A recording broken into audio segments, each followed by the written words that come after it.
Hi, I'm going to read you some words. They are something close to the words that I read at St Catherine's during the funeral mass for our mum Rose.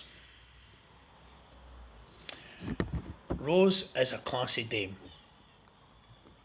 The staff at Inchview Care Home would often say this because Rose always looked fabulous when going out in her wheelchair.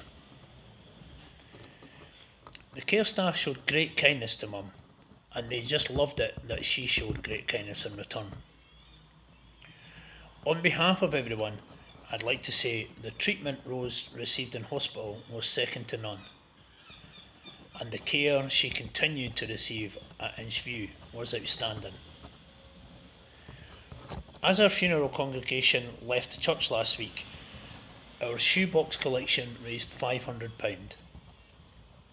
This will be used at Inchview Care Home for outings and entertainments. I'm out with Dougie the Doug at our beach at Goodwin.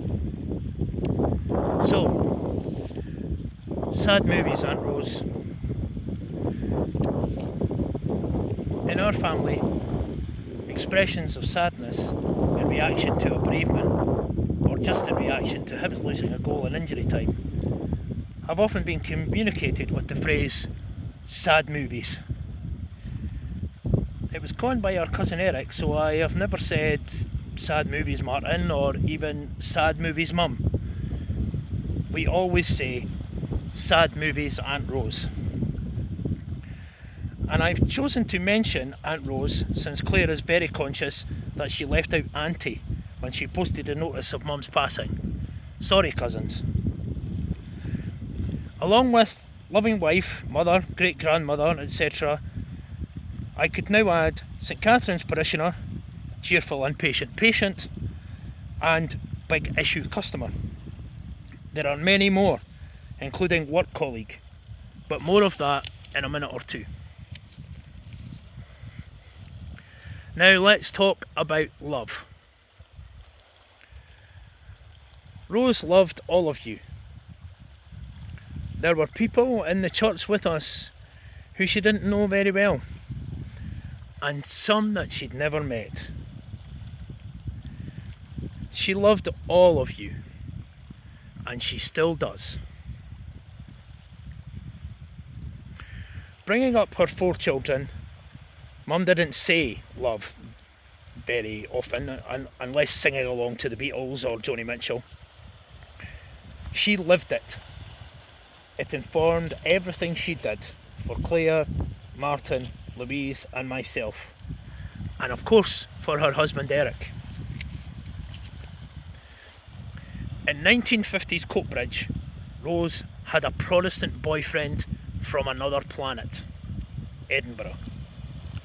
The great love that Rose and Eric had for one another broke through the barriers that intolerance laid before them. Rosie's family and 1 or 2 of Eric's supported them at a time when their religion and culture didn't want to. It's like a plot of a romantic comedy, but at the time it wasn't funny. On the subject of our father, he had a lot of love that he showed to all of us with great generosity. It was Rose, however, that showed him how to love without condition or judgment. He didn't always do that 100%, but Rose did. 100% always.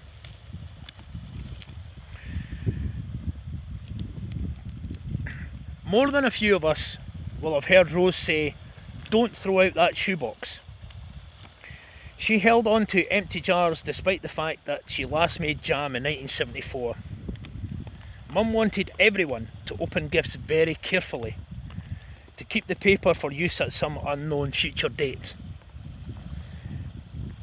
The shoebox thing though was actually because the guides and the brownies send shoeboxes full of little gifts to Romanian orphans that Father Mike visits regularly. Yes, she kept too much stuff in the back room, but if she thought that anyone could make use of anything, she'd happily give it all away. This bit is called "She Wasn't Just a Pretty Face." But I can't say that without first talking about how beautiful she was. Eric said that when he first met Rose, she was the most beautiful woman he'd ever seen. I invite you all to view the evidence of this online whenever you have the opportunity. Hundreds of photos, mostly taken by Eric. He spent the rest of his life knowing he'd hit the jackpot. She wasn't just a pretty face. There was beautiful singing in our kitchen every day.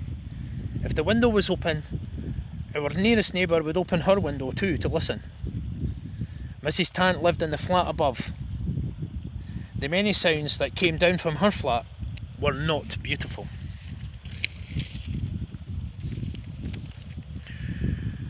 Rose worked as an auxiliary nurse for a while, but her real expertise, however, was in printing and reprographics.